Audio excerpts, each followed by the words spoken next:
네이버 다음 구글 창에서 뉴탐사 검색, 뉴탐사 홈페이지 누르고 오른쪽 상단 햄버거 버튼 누르면 회원 가입 안내 페이지로 이동합니다.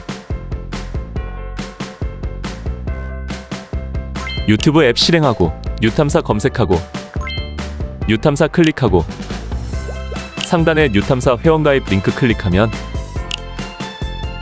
회원가입 안내 페이지로 이동합니다. 자발적 구독료는 뉴탐사의 힘이 됩니다. 월 정기회원으로 뉴탐사를 도와주세요.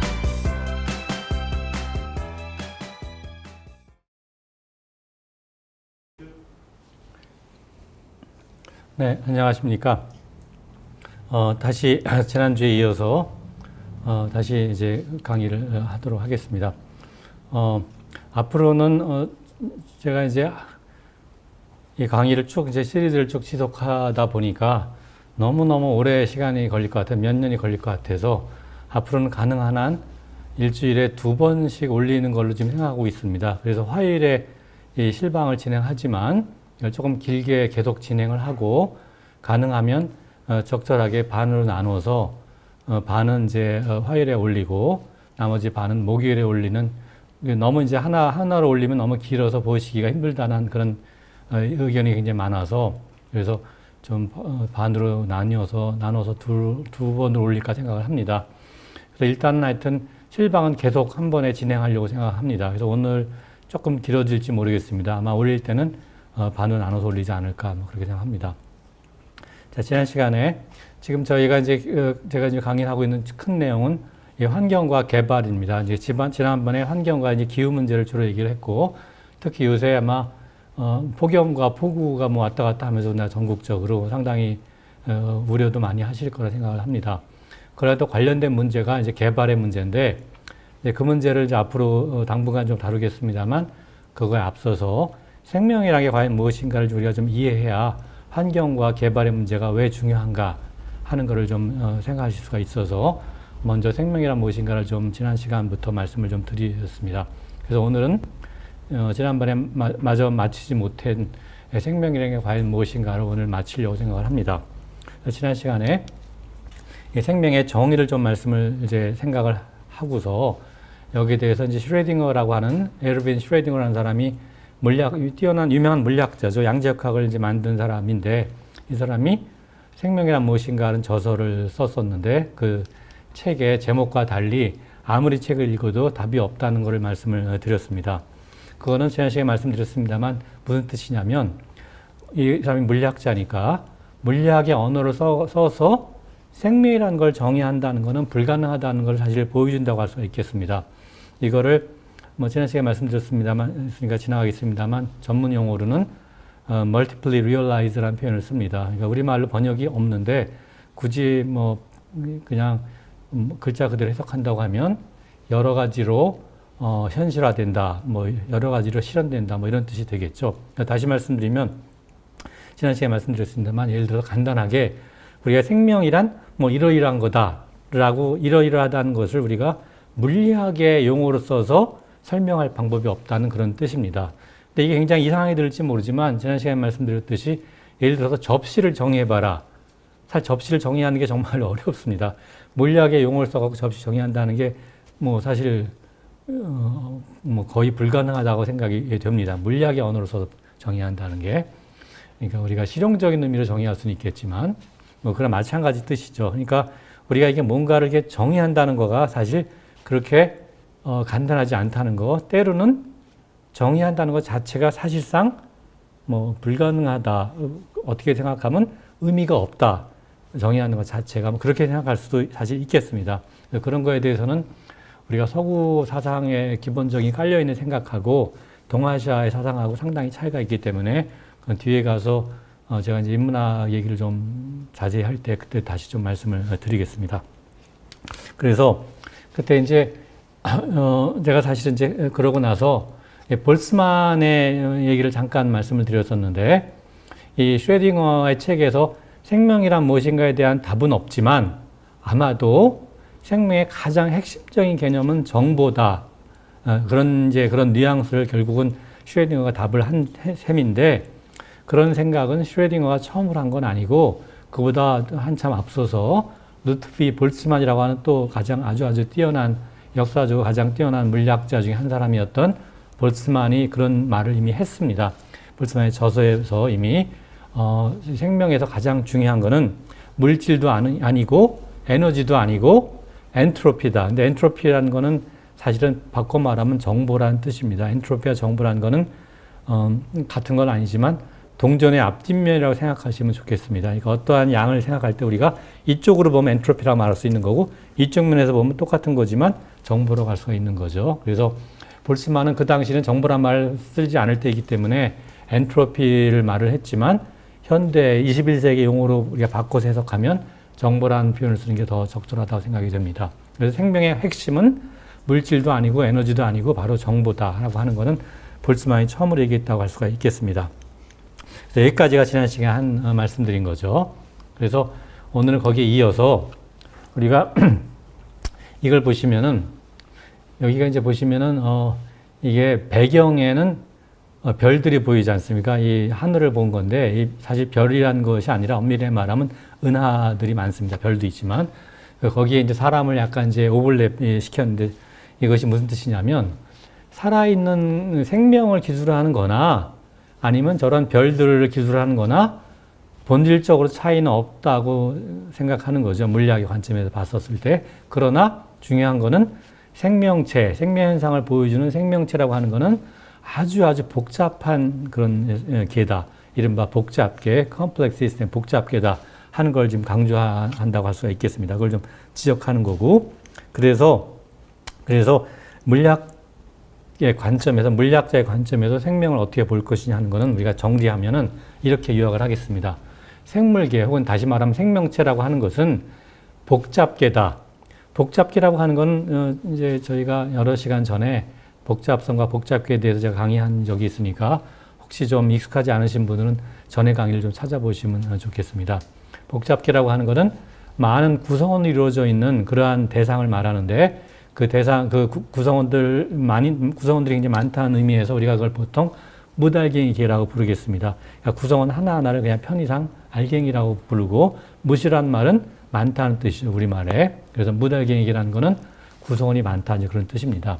그리고 생명이라고 하는 거는 그 구성원들 사이에 어떤 적절한 상호작용 때문에 전체적으로 어떤 협동을 해서 떠오르게 되는 그러한 성질이다. 이렇게 말씀드릴 수가 있겠습니다. 중요한 거는 생명이라고 하는 거는 그 생명체를 구성하고 있는 개개 요소들의 생명이 있는 것이 절대 아니고 그런 것들이, 그런 구성 요소들이 특별하게 짜여졌기 때문에 그런 짜임새 때문에 생명현상이 생기게 된다는 거죠. 그래서 다시 말씀드린 거기서 복잡성이라는 것이 떠오르게 된다. emergence란 말, 떠오름이란 말을 이제 그때 복잡계에서 굉장히 강조를 했습니다만 그러니까 생명현상이라고 하는 것은 떠오름 현상이다. 그러니까 복잡성의 떠오름이다라고 보시면 되겠습니다.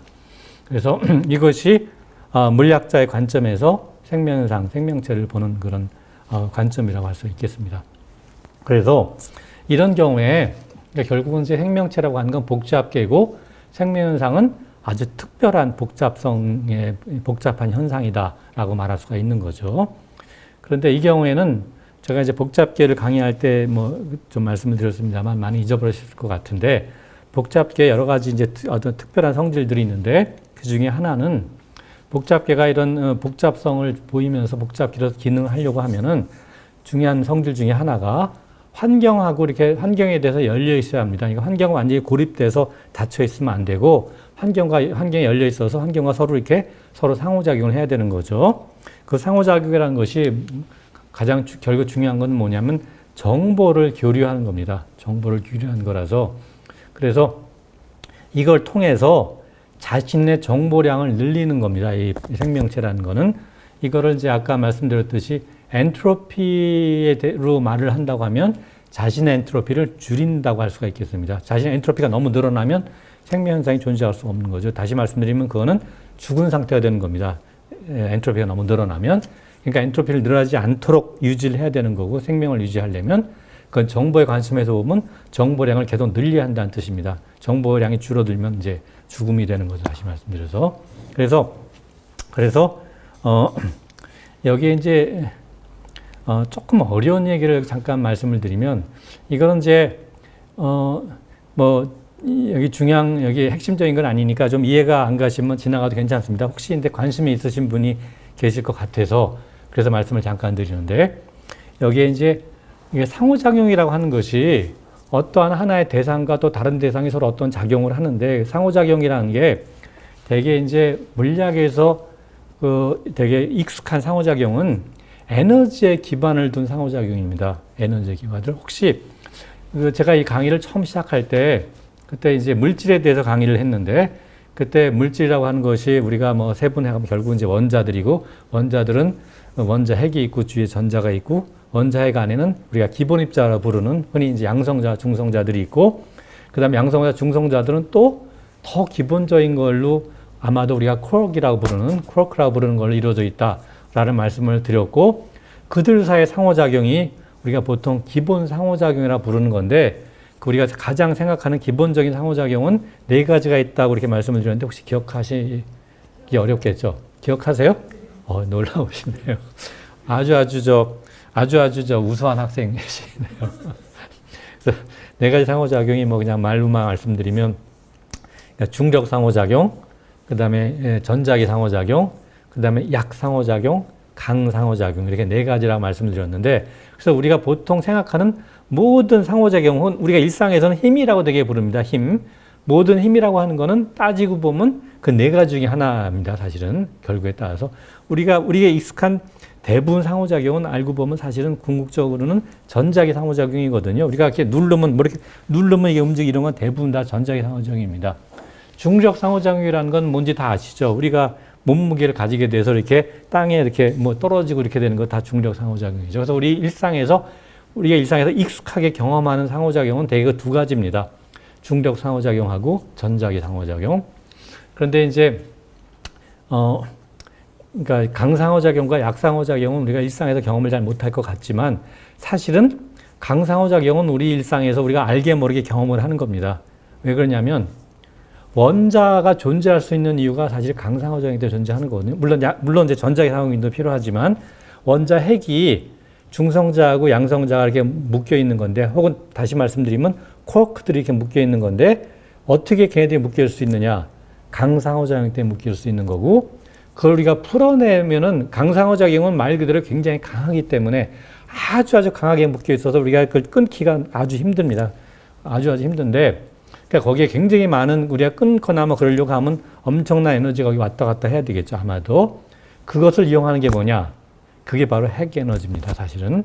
그러니까 우리가 핵 발전이 현재 우리나라에 한 몇 퍼센트 있나요? 뭐 왔다 갔다 하지만 한 30% 아마 정도 20% 넘나 이제 많이 줄어서 뭐 그렇겠지만 그러니까 우리가 쓰는 이 전력의 전기를 우리가 쓸 때 거기 한 20% 정도는 핵 발전에서 오는 거고 그거는 사실은 이제 어떻게 보면 강상호작용과 관련이 있다라고 볼 수 있으니까 우리 일상생활에 중력 상호작용과 그 다음에 전자기 상호작용뿐만 아니라 강상호작용도 우리 뭐 일상에 관계가 좀 있는 셈이죠. 결국은 약상호작용이라는 거는 원자가 주로 이제 깨질 때 작용하는 거라서 혹시 뭐 베타 붕괴 이런 거 혹시 옛날에 기억하시면은 뭐 그런 거에 관련한 겁니다. 어쨌든 그래서 우리가 보통 이제 물리 현상에서는 우리가 생각하는 상호작용은 그게 결국 다 에너지에 관계하는 상호작용이거든요. 에너지로 몰아지는 상호작용들입니다. 그런 것 지금 말씀드린 게 모듈이다. 그래서 그런 건데 그런데 놀랍게도 생물계에서 상호작용하는 거는 꼭 그렇게 에너지에 관련된 것이 아니라 사실은 정보에 관련된 상호작용이 더 중요할 수도 있습니다. 그것도 굉장히 많은데 그게 예를 들면 뭐냐면은 자 우리가 그러니까 예를 들어서 갑자기 이제 비유를 하자면 한 예를 들자고 하면 갑자기 이제 급해졌습니다.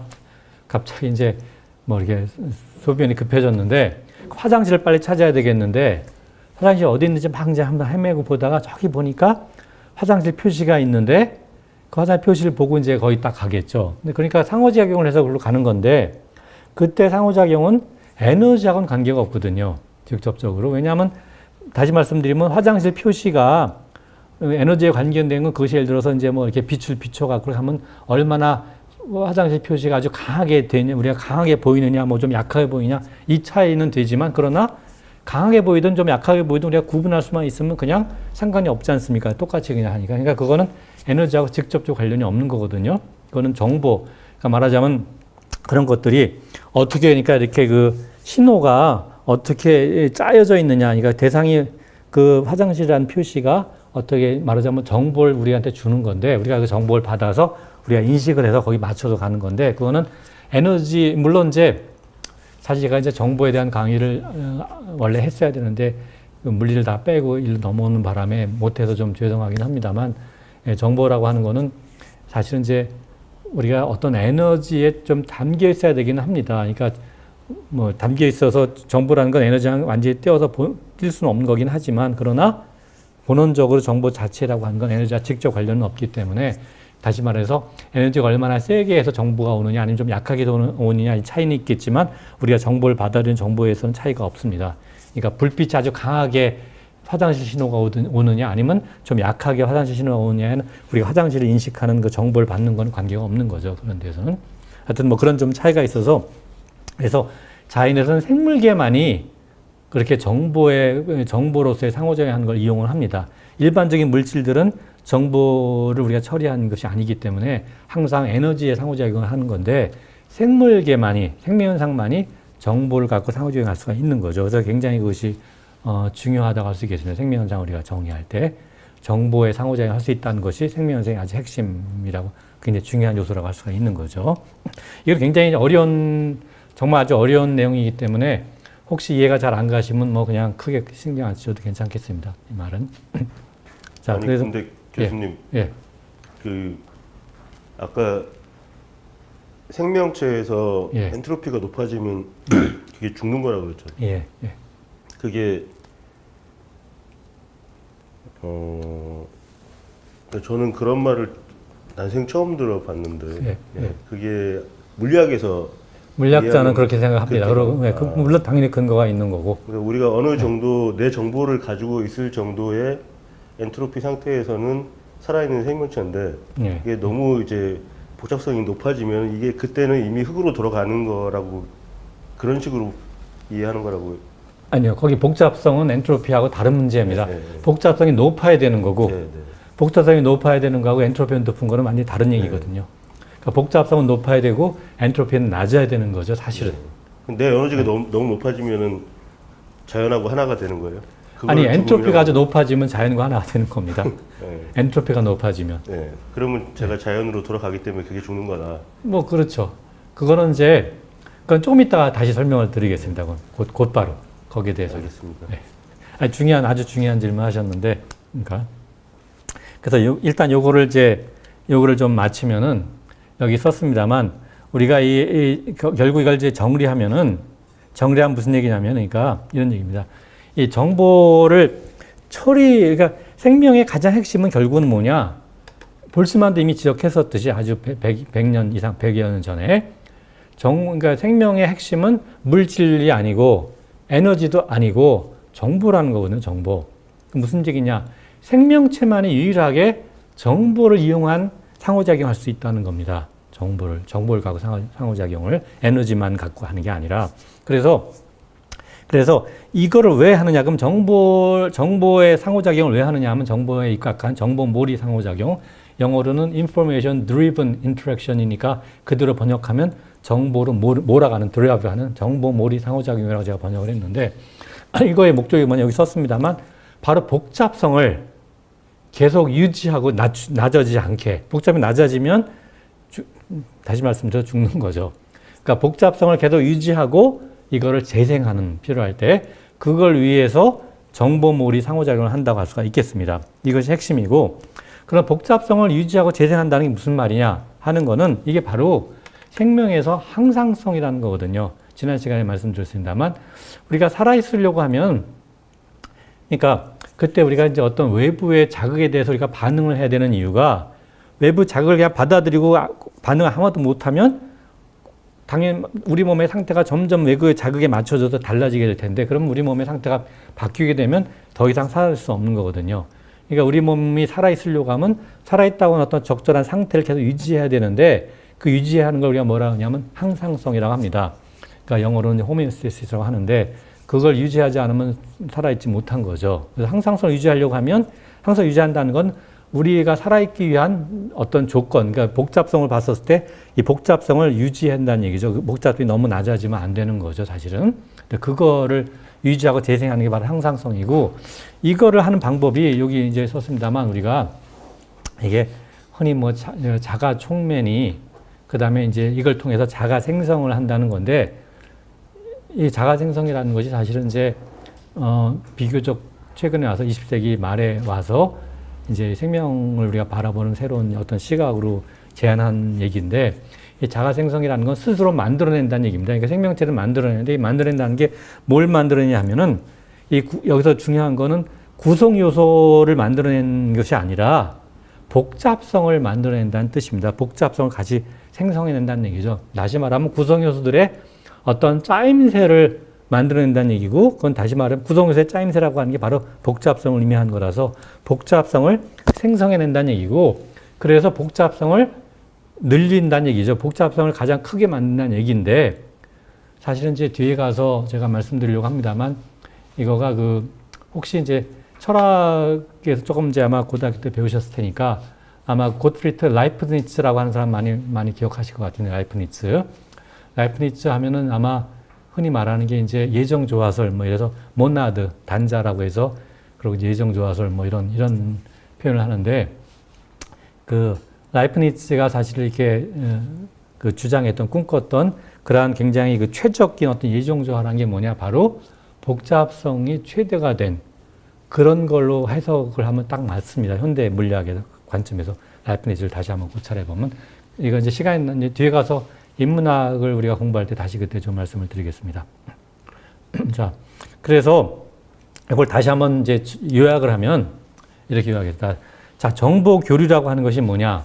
어떤 생명체가 주위 환경하고 이제 뭔가 이렇게 교류를 하는 건데, 그 교류가 물론 에너지도 왔다 갔다 하고 물질도 왔다 갔다 하긴 합니다. 그러나 가장 핵심은 정보가 왔다 갔다 하는 거죠. 정보 교류가 가장 중요한 거죠. 왜 그러냐? 에너지라고 하는 거는 앞에서 말씀드렸습니다만 사실은 보존이 되기 때문에, 내가 에너지를 가서 내가 말하자면 에너지를 소모하는 것 같지만 소모하는 게 아닙니다. 이렇게 내 에너지 이렇게 가져왔어도 그냥 그대로 똑같은 에너지 그냥 나가는 거거든요. 그대로. 그러니까 에너지라는 건 그냥 하나의 어떤 나르게 역할을 하는 거지, 정말 핵심적인 중요한 거는 사실 정보인데, 그래서 우리가 보면 이제 생물계에서 이런 생명체에서 이런 정보몰이 상호작용의 어떤 기전, 메커니즘이라는 게 뭐냐 하는 거는 아마도 우리가 지금 이해할 때는 결국은 우리가 이제 진화를 통해서 이게 결국 떠오름, 이머전스가 됐다고 생각이 됩니다. 그리고 이것이 유전을 통해서, 지난 시간에 말씀드렸습니다만, 유전을 통해서 다음 세대로 전달이 되는 거지 않습니까? 우리가 이제 뭐 인간의 경우에는 이제 아이를 낳으면 그 아이를 통해서 전달이 되는 건데, 우리가 이걸 뭐라고 하냐면 이걸 우리가 상속 정보라고 합니다. 그러니까 정보량이, 우리가 갖고 있는 정보가 우리 애한테 전해주는 거죠. 상속되는 거라서 상속 정보. 이거는 우리 몸이 가지게 되는 정보고, 이거를 몸의 정보라는 건 무슨 얘기냐면, 우리 몸에 아주 많은 수의 세포들의 다 세포에 핵이 있고 그 안에 DNA라는 거 많이 들어보셨죠? DNA라는 것이 바로 우리가 이 생물학적인 정보를 담고 있는 거고, 우리가 DNA를 전해주는 겁니다. 그러니까 물론 이제 사람의 경우에는 우리가 이른바 양성 생식을 하니까 뭐 어머니와 아버지가 있어서 DNA를 이렇게 반씩 물려주는 거죠. 물려주니까 우리 애들은 어머니한테 반, 아버지한테 반을 받아서 그래서 이제 정보를 만들어 가는데, 뭐 지난 시간에 말씀드렸죠. 그렇다고 해서 우리 애하고 본인이 갖고 있는 정보가 50%만 같냐? 그렇지 않다는 거. 99.9%는 같다는 거. 사람끼리 누구나 다 99% 같습니다. 사실 사람끼리는 다. 사실은. 어쨌든. 그래서 그 전해준 정보가 생물학적인 정보인데, 그걸 우리가 상속 정보라고 부르고, 우리가 몸이 갖고 있는 정보죠. 우리 몸의 모든 부분에 다 DNA가 있기 때문에, 모든 세포에. 우리가 이거를 대상 정보라고 부르겠습니다. 무슨 얘기냐면, 우리 몸이 하나의 대상으로서 봤었을 때 그 대상이 갖고 있는 정보거든요. 그런데 또 하나의 중요한 정보는 뭐냐면, 생명체라고 하는 거는 태어나서 아까 말씀드렸듯이 끊임없이 환경하고 상호작용을 합니다. 우리가 태어나자마자 눈으로 보고 귀로 들으면서 환경과 상호작용하고, 그래서 배워나가지 않습니까? 어린애가. 그래서 배워나가는 거죠. 지식을 습득해 나가고, 또 책을 통해서 공부도 하고 열심히 공부하면서 환경과 계속 상호작용하는데, 이것이 바로 뭐냐면 이거는 부모님께 물려받은 것이 아니라 각자가 학습을 통해서 개발해 나가는 정보인데 이런 정보를 뭐라 하냐 이걸 획득 정보라고 합니다. 환경에서 우리가 얻은 정보니까 받아들인 정보니까 물려받은 게 아니라 그래서 이거는 우리의 제가 썼습니다만 골이라고 하면 좀 이해가 안 가시나요? 골 한자어로 말하면 뇌라는 거죠. 뇌 머리 뇌 우리말로는 골입니다. 골 그래서 골이 갖고 있는 정보입니다. 다시 말해 우리 뇌에 아주 많은 신경세포들이 모여 있는데 뭐 대략 한 적게는 한 800억 개, 많게는 한 1000억 개까지 된다고 추정을 하는데 그런 정도 신경세포에 저장되어 있는 겁니다. 정확히 말하면 신경세포의 몸체에 저장됐다기보다는 신경세포, 영어로 뉴런이라고 하죠. 신경세포들끼리 연결이 되어 있는데 그 연결되는 그 그물얼기에 저장되어 있는 겁니다. 신경세포의 그물얼기에, 그 연결망에, 연결에. 그래서 그거는 그래서 어쨌든 우리 골에 저장되어 있는 거고 우리가 그거는 우리 몸으로서의 대상에 있는 정보가 아니라 우리가 인식하고 있는 정보이기 때문에 그걸 우리가 인식정보라고 부릅니다. 인식정보라고. 참 흥미로운 일이 이런 우리의 인식정보가 하고 우리 몸이 갖고 있는 대상정보하고 어떻게 연결이 될까가 굉장히 흥미로운 건데 이것이 완전히 별개의 게 아니라 인식정보가 대상정보로 바뀌어 나갈 수도 있다고 생각이 됩니다. 이런 뭐 기전 중에 하나가 요새 와서 이제 후성유전이라고 부르는 건데 지난 시간에 잠깐 말씀드린 것 같습니다. 후성유전, 에피지네틱스라고 하는 건데 뭐 그냥 지나갔습니다. 이게 왜 중요하냐면 보시다시피 이 골이라고 하는 건 아마도 조금 더 이렇게 좀 조금 더 비약해서 말하면 마음이 되지 않겠습니까? 마음. 우리 마음이 아마 이제 우리 골에서 생겨나자 가정을 한다고 하면 그러면 몸과 마음의 문제가 되는 거죠. 그러니까 대상 정보, 상속 정보는 몸의 문제, 그 다음에 인식 정보, 획득 정보는 마음의 문제가 되면 몸과 마음 하면 우리가 이른바 뭐 물질과 정신 뭐 이런 그 마인드 바디 그런 서구 사상의 뭐 이원론, 이분법 이런 것들에 굉장히 어떤 그걸 우리가 새롭게 볼 수 있는 그러한 실마리가 될 수 있지 않을까 생각하게 됩니다. 만약 우리가 대상 정보와 인식 정보를 연결할 수 있다고 하면 결국 몸과 마음을 연결할 수 있다는 얘기니까 몸과 마음이 분리돼서 둘이 별개가 아니라 그걸 하나로 우리가 볼 수 있는 그런 계기가 될 수 있을 것 같아서 상당히 중요한 실마리가 될 거라고 저는 개인적으로 생각합니다. 앞으로의 과제가 아닐까 생각도 됩니다.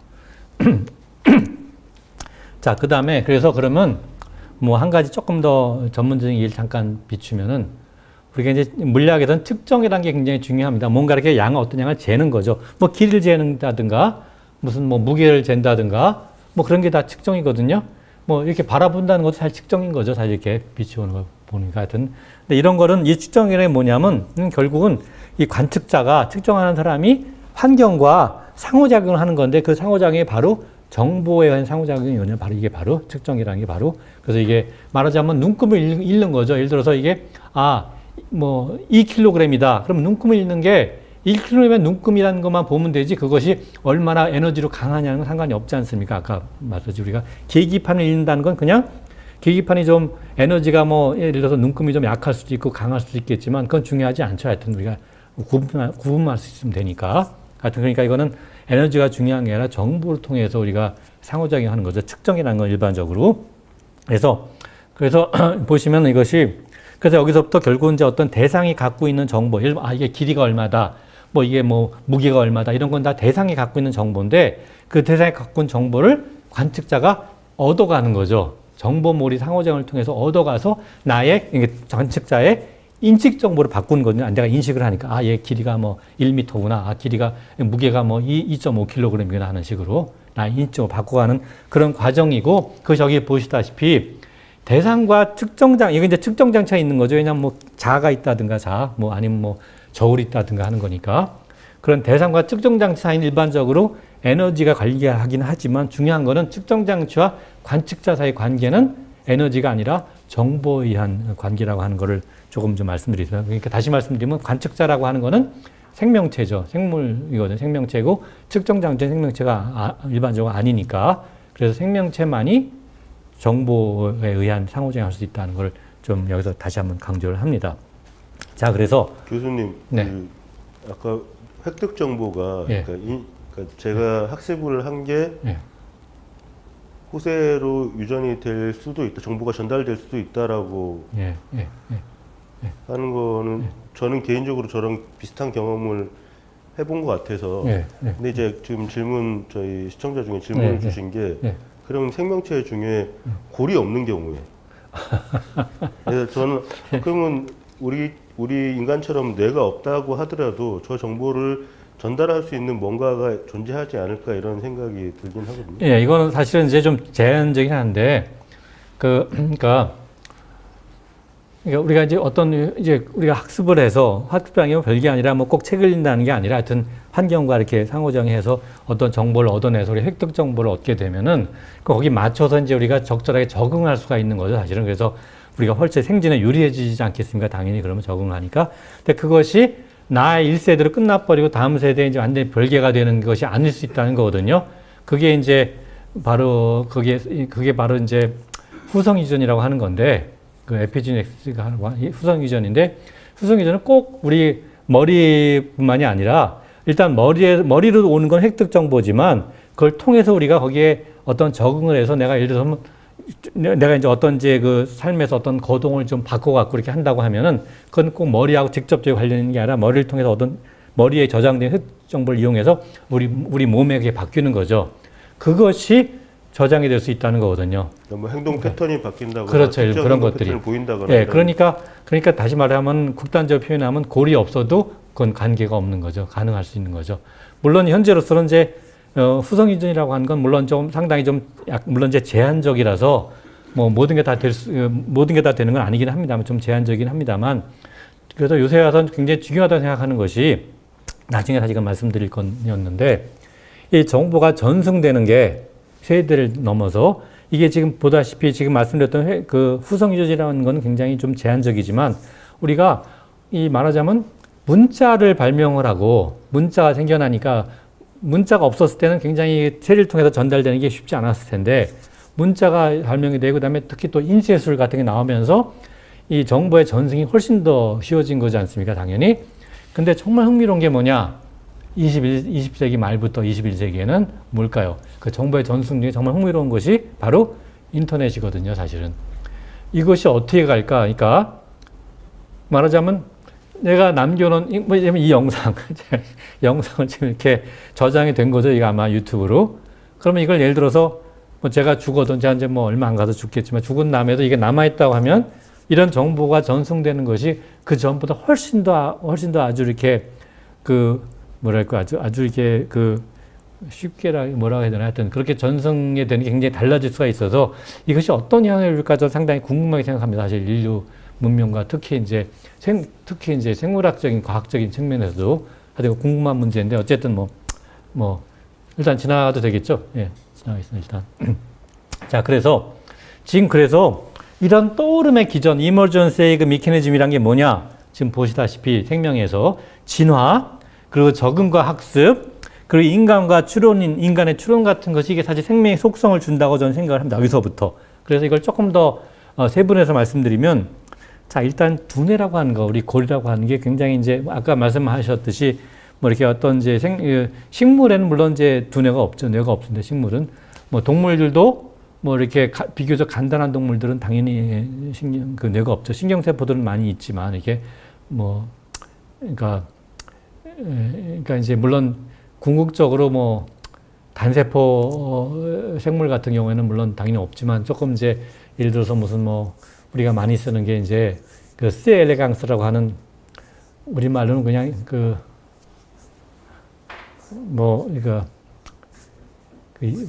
하여튼 그런 꼬마 선충이라고 하죠. 하여튼 그런 것들도 신경세포들이 있습니다. 두뇌는 없지만.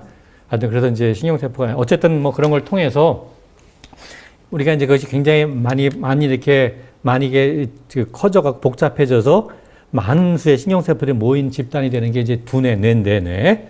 그런 뇌들이라고 하는 거는 기본적으로 정보 처리 장치입니다. 당연히 정보를 처리하는 장치가 된 건데 굉장히 진화한 거죠. 근데 이것이 이제 정보에서 제가 이제 정보를 말씀을 안 드려서 정보가 이제 고전적 정보랑 양자 정보가 있는데 그건 이제 지나가겠습니다. 말씀 안 드려서. 그래서 이거는 지나가겠고 이건 이제 지나가도록 하겠습니다. 그래서 어쨌든 제 결론은 생명체라고 하는 것이 생명체의 목적이 뭐냐? 생명체의 목적이 뭘까요? 생명사의 목적이 이거는 이제 그러니까 이게 사실 이제 종교적으로 생각하더라도 저는 차이가 없다 생각하는데 어쨌든 목적은 생존하고 번식하는 거가 아니겠습니까? 아마 생존을 하고 일단 생존을 살고서 번식을 해서 이렇게 그것이 생명체 목적으로 생각이 되는데 중요한 거는 이것이 그러니까 아마도 이렇게 됐기 때문에 생명체라는 것이 생존과 번식이라고 하는 그런 어떤 목적을 가져서 이것 때문에 생명체라는 게 존재하고 그 다음에 생명체 여러 가지 그 구조, 생명체라는 게 이게 구조가 생겨났다 그런 원인이 됐다는 것보다는 아마도 과학적 입장에서 보면 진화를 통해서 이게 자연스럽게 이 목적이 생겨났다라고 보는 것이 조금 더 자연스럽다 생각이 됩니다. 근데 여기서 굉장히 흥미로운 거 하나가 아까 말씀드렸듯이 이 정보를 통해서 상호작용하는 거는 생명체만 있다고 제가 강조를 했지 않습니까? 이 일반적인 물질은 그렇게 그걸 못하니까 정보라는 개념이 없죠. 정보를 담고 있긴 하지만 그 정보를 우리가 정보를 통해서 상호작용을 하고 그걸 처리하고 이런 거는 생명체만 하는 건데 그런데 놀라운 게 하나 생겨났지 않습니까? 최근에는 생명체가 아닌데 이런 정보물이 상호작용을 하는 것 같은 게 생겨난 거거든요. 그게 뭘까요? 네? 그렇죠. AI입니다. 바로. 그래서 AI라는 것이 정말 특별한 게 그러니까 기술의 하나죠. 물론 기술의 하나인데 우리가 그동안의 일반적인 기술하고 AI는 분명히 좀 차원이 다르다고 할 수는 있습니다. 일반적인 기술은 우리 몸을 흉내낸 건데 몸을 편하게 해주는 건데 AI는 머리를 흉내낸 거거든요. 다시 말해서 머리를 편하게 해주는 거죠. 머리를 너무 편하게 하다 보면 이게 바보로 되지 않을까 참 걱정스러운 겁니다만 하여튼 어쨌든 머리를 편하게 해주는 거니까 이거는 인공물인데도 불구하고 정보를 통해서 분명히 정보를 갖고 상호작용하는 걸 만들어낸 거거든요. 그래서 굉장히 아주 특별한데 정말 특별하죠. 물론 여기 이제 굳이 말하지만 여기 보면은 사실은 이것이 이제 생물계, 그러니까 여기서 생물계라는 건 사실 인간이죠. 인간들이 산출해낸 그러한 그러니까 인간들이 생각하는 정보들, 인간들이 필요한 정보들, 인간들이 하는 그런 정보를 처리를 목적으로 해서 인위적으로 만들어낸 거니까 하여튼 굉장히 특이합니다만, 굉장히 특이하죠. 특이한데 하여튼 글쎄 이걸 어떻게 해석해야 될지는 정말 모르겠습니다. 어쨌든 그러니까 앞으로 어떻게 될 건가. 그리고 또 하나 제가 여기서 강조하고 싶은 건 나중에 이제 말씀드리겠습니다. 자세히 여기 썼습니다만 이 정보를 저장하고 교류하는 것이 인간은 어떻게 하느냐. 결국에 가서는 핵심은 말과 글을 통해서 하는 거거든요. 결국은 우리가 결국 이렇게 디지털로 무슨 하드디스크에 저장하고 한다 하더라도 결국은 우리가 그거를 화면으로 이게 스크린 모니터를 통해서 보는 건 결국은 글이죠. 핵심은 글로 보는 거고 제가 이렇게 말을 하는 건 말을 통해서 결국 정보를 전달하기도 하는 거니까 결국은 인간에 있어서는 본원적으로 아주 자연스럽게 가장 핵심적인 정보의 저장과 교류는 뭐냐? 바로 말과 글입니다. 한자로 말하면 어문이죠. 그래서 이 말과 글이 얼마나 중요한가 하는 거는 더 이상 뭐 강조할 필요도 없고, 그래서 말과 글에 대해서 제가 이제 뒤에 가서 인문학 얘기할 때 정말 제가 자세하게 좀 말씀드리려고 합니다. 이 물리학의 입장에서 말과 글을 어떻게 우리가 봐야 될 것인가 하는 것은 사실은. 그래서 뭐 지나가겠습니다. 그러면 교수님. 예. 지나친 비유인지 모르겠는데. 예. 예. 이 정보 교류에 예. 예. 교수님 말씀하시는 거를 강의 듣는 거 강의가 예. 예. 어떤 대상 정보. 예. 그리고 저희가 여기 정보 획득을 위해서 여기 앉아 있는 건 네. 어떤 정보를 더 효율적으로 네. 획득하기 위해서 입체적인 어떤 그 감각, 효율성을 가지고 이제 인터넷으로 보는 거나 뭐 이런 거 봤을 때는 어떤 입체적인 감이 안 들잖아요. 예, 맞습니다.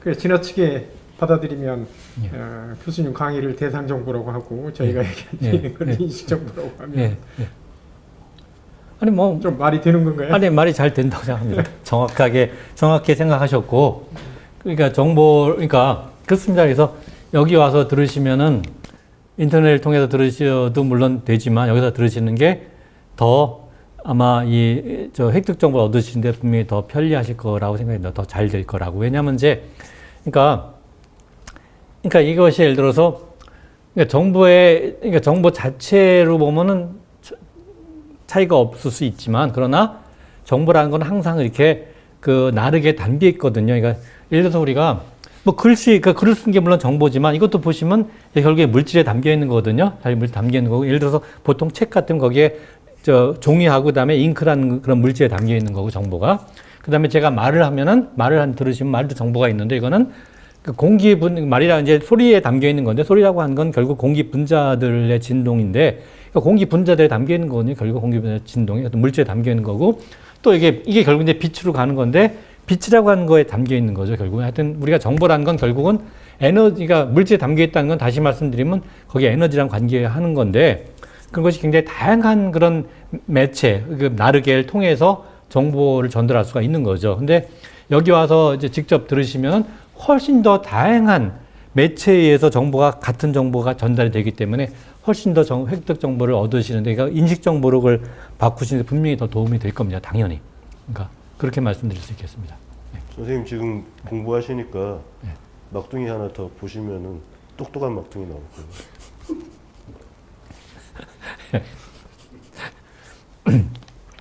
자, 그래서 혹시 이제 이거랑 약간 관련해서 아마 연력학 둘째 법칙이라는 거 많이 들어보셨죠? 한자어로 뭐 제2법칙 하는 연력학 둘째 법칙. 이거는 이제 쉽게 말씀드리면 엔트로피라고 하는 게 엔트로피 보통 S라고 표현합니다. 엔트로피라고 하는 게 최대가 된다. 가만 놔두면. 보통 이렇게 얘기를 합니다. 엔트로피라고 하는 게 정확한 의미가 뭐냐 하는 걸 제가 설명을 이제 못 드려서 좀 그렇긴 합니다만 하여튼 일단 엔트로피라는 거는 많이 들어보시긴 했을 테니까 엔트로피가 최대화된다는 건 뭔가 하여튼 좀 헝클어진다. 그러니까 뭔가 이렇게 무질서해진다. 뭐 대강 그렇게 일단 생각하시면 되겠습니다. 정보가 좀 없어진다. 뭐 이렇게 생각하시면 됩니다. 사실은. 자, 그런데 그러면 우리가 어떤 질문을 할 수 있냐면 그러니까 우리가 살아있다는 거는 뭔가 엔트로피가 높지 않은 거거든요. 뭔가 정돈이 돼 있어야지. 우리 몸을 이게 살아있으려고 하면 우리 몸을 이루는 구성요소들이 다 알맞게 짜여져 있어야 되거든요. 우리 몸을 이루는 구성요소라니까 뭐 여러 가지 분자들이 마구 흐트러져 있다. 그럼 살아있을 수가 없지 않겠습니까? 당연히. 그건 죽은 상태죠. 다 흐트러져 있으면. 뭔가 잘 이렇게 다 정돈이 되어 있는 상태인 건데, 적절하게 정돈이 되어 있는. 어떻게 그럴 수 있냐는 거죠. 가만 놔두면 연력학 둘째 법칙에 의해서 다 흐트러져야 되는데, 어떻게 안 흐트러지고 이렇게 잘 짜여질 수 있느냐. 짜임새를 잘 유지해야 된다는 얘기고, 다시 말씀드리면 엔트로피가 좀 낮아야 되는 거고, 또 다시 말씀드리면 그 정보량이 굉장히 많아야 되는 거죠. 그래야지 이렇게 잘 짜여져서 복잡성을 늘릴 수 있다. 또 같은 얘기입니다. 다 비슷한 얘기인데. 자, 이걸 어떻게 설명할 것이냐. 물리학의 입장에서 어떻게 설명하냐면, 우리가 여기 썼습니다만, 여기 조금 영어로 써서 죄송합니다. 결국 이제 우리가 흔히 자유에너지라고 하는데, 자유에너지, 프리에너지, 자유에너지라는 거는 에너지와 정보를 합친 걸 말합니다. 에너지와 정보를 합친 걸 우리가 자유에너지라고 부르는데, 그런 자유에너지를 흐르게 해서 우리가 컴플렉스, 그러니까 복잡성을 잘 유지할 수가 있게 한다 하는 것이 바로 답이라고 할 수 있겠습니다. 그러니까 우리말로 하면 무슨 얘기가 되냐면, 여기 썼습니다. 생명체가 엔트로피가 늘어나지 않아서 흐트러지지 않고 적절한 질서를 유지할 수 있는 것. 다시 말씀드리면, 높은 복잡성을 유지할 수 있는 거는 왜 그러냐 하는 거는 그 개체, 생명체와 환경 사이에 자에너지의 교류가 있어서 그런 거죠. 자에너지 교류라는 거는 에너지와 정보의 교류인데, 여기서 정말 에너지와 정보 중에 본원적인 거는 정보입니다. 사실 에너지는 이제 그 정보를 싣고 다니는 나르게라는 뜻이거든요. 사실은. 예, 에너지가 있어서 나르게가 있어야지 정보가 왔다 갔다 할 수 있기 때문에 그렇다 말할 수 있습니다. 그리고 중요한 거는 생명이라는 거는 존재라기보다는 과정이라고 말씀드릴 수 있겠습니다. 예, 존재라고 하는 거는 우리가 여기 보시면 영어로는 life죠, life. 그러니까 이름씨하고 굉장히 낯서시나요? 한자로 하면 명사하면 다 아시죠, 명사. 네, 명사가 우리말로는 이름씨입니다, 이름씨. 그러니까 이름씨 명사가 아니라 움직시. 움직시는 이제 한자어로 하면 동사입니다, 동사. 그러니까 생명이라는 거는 명사라고 보기보다는 동사라고 이해하는 것이 더 적절하다고 할 수 있겠습니다. 그러니까 이름씨보다는 움직시. 그러니까 life란 말보다는 영어로 하면 living이란 말이 더 적절하다는 얘기죠. 그러니까 우리가 사실 이 과정이라든가 이건 다시 말씀드리면 생성이라는 얘기인데 생성이라든가 과정이라고 하면 혹시 생각나시는 그 뭐 이른바 철학자가 있지 않나요? 이거 서구의 철학자. 그 20세기 들어와서 우리가 생성하면 생성의 철학자라고 유명한 사람이 이제 많이 들어보셨을 겁니다. 아마 앙리 베르그송이라는 분이에요. 베르그송. 앙리 베르그송의 그 생성 문제. 그 다음에 과정하면은 그 알프레드 그 화이테드라는 사람이거든요. 화이테드. 20세기 뭐의 최고의 철학자라 보통 말하는 사람들이죠. 그러니까 하여튼 그런 사람들이 20세기 들어와서야 이제 그 생성이냐 과정이라는 걸 굉장히 중요하게 생각하기 시작했는데 그거는 서구의 얘기고 동아시아에서는 사실은 아주 옛날부터 아주 몇천 년 전부터 2, 3천 년 전부터 우리가 예를 들어서 주역이라든가 노자 도덕경 같은 거 보면 이미 생명이라고 하는 걸 굉장히 그 존재보다는 이런 생성 과정으로 바라봤습니다. 오래전부터. 그러니까 동아시아 훨씬 더 그걸 먼저 생각한 거죠. 그러니까 삶이라고 하는 거는 사실 삶이라고 하는 거가 우리가 살아있다라는 뜻도 되고 뭐 생명장이라는 뜻도 되겠지만 이거는 기본적으로는 정보 처리가 핵심이라고 할 수 있겠습니다. 그래서 살아있다는 건 사실 삶이라는 거 이걸 좀 강조하겠습니다. 그래서 사실은 이제 우리가 이런 거죠. 그러니까 우리가 뭔가 따라서 정보를 우리가 계속 얻지 못하면은 복잡성이 훼손되는 거거든요. 그러니까 여러 가지 둘째 없기 때문에 정보를 계속 얻지 못하면 결국 외부 환경과 계속 교류하면서 정보를 계속 얻어야 되는데 그걸 못하면은 결국은 그러니까 엔트로피가 늘어나게 돼 있고 다시 말씀드리면 정보가 줄어들고 복잡성이 훼손되게 되면 그러면 결국은 죽는다는 얘기죠. 이제 근데 그 죽는다는 것이 두 가지로 해석할 수 있을 겁니다. 왜냐? 무슨 얘기냐면 아까 정보라는 걸 두 가지가 있다고 말씀드렸지 않습니까? 크게 하나가 상속 정보, 물려받은 정보, 생물학적인 정보, 또 하나는 획득 정보, 우리가 말하자면 공부하면서 우리가 얻어낸 정보. 근데 두 가지가 다 중요하죠, 사실은. 다 중요한데, 그러니까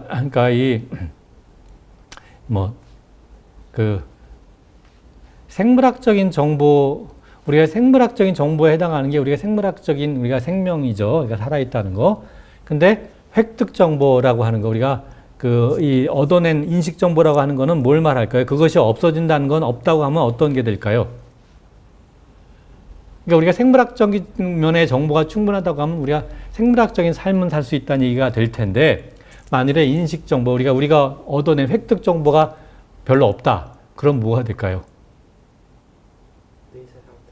그러니까 그러면 물론 이제 그러니까 생물학적인 삶을 살기도 어려울 겁니다. 왜냐하면 그거는 우리가 환경의 변화에 대처하기 어려워지니까 적응이. 그것도 물론이지만 그것뿐만이 아니라 그것이 없다 하더라도 우리가 획득 정보가 뭐 정말 하나도 없다 하면 그거는 사실은 사람이라기보다는 그냥 짐승이 되겠죠. 짐승도 사실 획득 정보가 꽤 있습니다.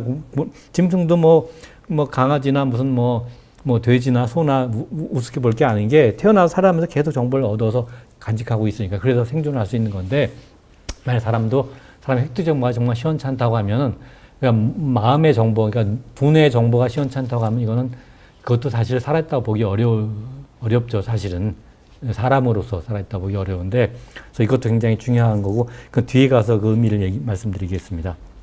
그리고 또 한 가지 좀 어려운 얘기지만 이거는 그냥 이렇게 우리가 보통 열역학 둘째 법칙이 엔트로피가 최대가 되는 거라 생각하시기 쉬운데 그거는 이제 외부 환경과 이게 고립돼서 외떨어진 개의 얘기고 환경과 이렇게 상호작용하는 경우에는 환경과 교류하는 경우에는 그 핵심은 뭐냐면 그 엔트로피가 최대가 되는 게 아니고 자유에너지가 최소가 되는 것이 열역학 둘째 법칙입니다. 여기 자유에너지라고 하는 거는 에너지와 에너지 빼기 엔트로피거든요. 다시 말씀드리면 에너지와 정보를 합친 거고 대강 얘기하면 에너지에서 엔트로피의 차이라고 말씀드릴 수 있겠습니다. 그러니까 엔트로피가 최대가 된다는 게 혼자 있었을 때는 그러니까 말하자면 환경과 상호작용 안 하게 되면은 에너지는 일정하기 때문에 에너지 보존 기억하시죠? 에너지 일정하기 때문에 에너지는 변화가 없으니까 생각할 거 없고 엔트로피만 최대가 되는 건데 만일에 환경과 교류하게 되면은 에너지가 왔다 갔다 할 수 있거든요. 정보도 왔다 갔다 할 수 있고 마찬가지로 그런 경우에는 에너지는 가능한 한 좀 줄어들게 되고 엔트로피는 늘어나게 되는 걸 합쳐 생각하면은 자에너지가 최소가 되는 겁니다. 자에너지는 에너지 빼기 엔트로피라고 생각하시면 되거든요. 그러니까 엔트로피는 가능한 한 많아지고 에너지는 가능한 한 줄어들게 된다. 뭐 이렇게 생각하시면 되는 거죠. 하여튼 뭐 이거는 조금 전문적인 얘기라서 지나가겠고, 이걸 조금 더 이렇게 말씀 하나 드리면, 자, 이렇게 합니다. 자, 우리가 먹기 위해서 살까요? 아니면 살기 위해 먹을까요? 인간은 먹기 위해서 살지 않나요? 살기 위해서 먹는다. 그러니까 물론 이제 흔히 말할 때 우리가 살기 위해서 먹는다고 얘기하죠. 먹고 살기 위해서. 먹고 살기 위해서. 진짜 정답 같네요, 완전히. 물론 이제 물리학의 관점에서 보면 물론 살기 위해서 먹어야 됩니다.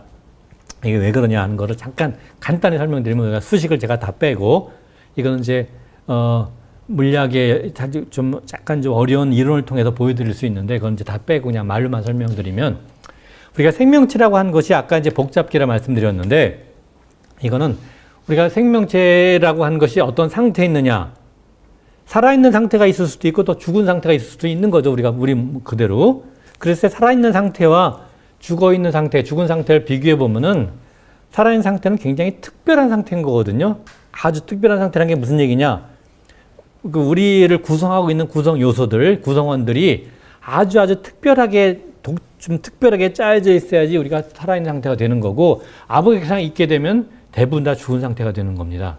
그러니까 살아있다는 건 우리 몸을 구성하고 있는 구성 요소들이 아주 특별하게 짜여져 있어야 돼요. 짜임새가 특별해야 되는 건데, 그러니까 굉장히 한정적입니다. 그러니까 대부분의 경우에는 죽어있는 상태가 되는 거죠. 훨씬 더 죽어있는 상태가 더 어떻게 보면 자연스러운 상태인 거죠, 사실은.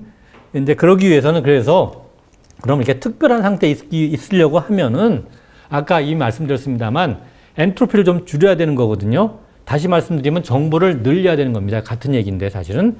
그러기 위해서는 뭐냐? 다시 말씀드리면 자에너지를 늘려야 되는 거거든요. 자에너지 늘린다는 거가 뭐냐면 엔트로피를 줄이거나 하고 정보를 늘린 걸 같은 뜻입니다. 이렇게 되는 건데, 그러면 어떻게 이룰 수 있느냐? 어떻게 해서 우리의 자에너지를 늘릴 수 있느냐? 살아있기 위해서. 그 방법이 뭘까요? 방법이 뭐 아주 우리 방법이 우리가 다 알고 있는 방법을 씁니다. 우리가. 그게 뭘까요? 먹는 겁니다. 우리가 왜 먹느냐? 우리가 먹는 걸 통해서 음식을 그냥 먹어서 음식에서 우리가 에너지를 흡수하게 되면은, 다시 말씀드리면 우리가 먹이를 먹으면 그 먹이의 자에너지를 줄일 수가 있습니다. 그걸 통해서 우리의 자에너지를 늘릴 수가 있는 거거든요. 이것이 우리가 음식을 먹는 이유죠. 결국 우리가 삶을 살기 위해서, 다시 말씀드리면 우리가 살아있는 상태를 유지하기 위해서, 다시 말씀드리면 우리의 자에너지를 늘리기 위해서, 즉 우리의 정보를 늘리기 위해서, 혹은 우리의 엔트로피를 줄이기 위해서, 그러니까 우리의 자에너지를 늘려야 되는데, 우리의 자에너지를 어떻게 늘릴 수 있느냐? 우리가 먹이를 먹음으로써 먹이의 자에너지를 줄일 수가 있거든요. 그리고 대신에 우리의 자에너지를 늘릴 수가 있습니다. 이것이 우리가 음식을 먹는 이유인 거죠. 그러니까 이거를 지금 말로만 설명했습니다만, 뭐 이거를 이제 물리학의 좀 이론을 써서 식으로 하면 뭐 아주 잘 보여줄 수가 있긴 합니다만, 하여튼 말로만 말씀을 드리겠습니다. 그러면 먹이가, 우리가 먹는 음식물이 자에너지가 높아야 되는 거거든요. 처음부터 먹기 전에. 그래야지 우리가 음식물에 자에너지가 높은 걸 우리가 먹어서 우리의 자유를 높여줄 수 있는 겁니다. 음식물의 자유를 낮추면서. 그러면 처음부터 어떻게 음식물의 자에너지가 높을 수 있느냐? 이런 게 의문이 되지 않겠습니까? 그건 어떻게 그럴 수 있을까요? 그러니까 우리가 먹는 먹이, 음식물은 자에너지가 높은 겁니다. 어떻게 높을 수 있겠냐 이거죠.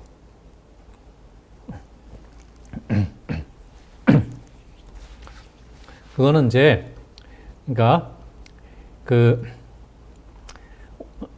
결국은 이제 그 근원은 뭐냐면, 우리가 이제 육식을 한다고 하면은 다른 동물이 자에너지를 높게 만들어 놓은 동물 우리가 이제 이용하는 거거든요. 근데 그럼 그 동물은 어떻게 높였느냐? 그걸 따지고 계속 가다 보면 결국은 초식하는 동물이 되는 거죠. 그럼 걔네들은 풀을 먹어서, 이게 식물을 먹어서 자에너지를 높이는 건데, 그러면 식물의 자에너지가 높은 거죠. 그러니까 근원은 식물이 자에너지가 높은 거거든요. 근원은. 그럼 식물이 어떻게 자에너지를 높였느냐? 그거가 뭐냐면 그건 결국은 그 답이 뭐냐? 결국은 해가 근원인 겁니다. 태양, 해님, 태양, 해로부터 에너지를 받는 건데 햇빛이라는 게 에너지거든요. 햇빛을 받아서 식물이 크게 되는 거죠. 그래서 햇빛으로부터 에너지를 흡수를 하는데 흡수를 하고 그 중에 이제 물론 이제 방출을 해서 환경에 나머지 방출을 하지만 해로부터 에너지를 흡수하는 게 뭐냐? 이거 우리가 뭐라 그러냐면 바로 광합성이라 부르는 거죠. 광합성. 식물이 광합성을 하는데 광합성이 뭐냐면 해로부터 에너지를 받아서 그 에너지를 이용을 하는 겁니다. 이용을 해서 그 뭔가 이렇게 만들어내고 물론 나머지는 또 내보내지 방출하지만 그런 광합성을 통해서 결국은 식물은 자신의 자유에너지를 늘릴 수가 있는 거거든요.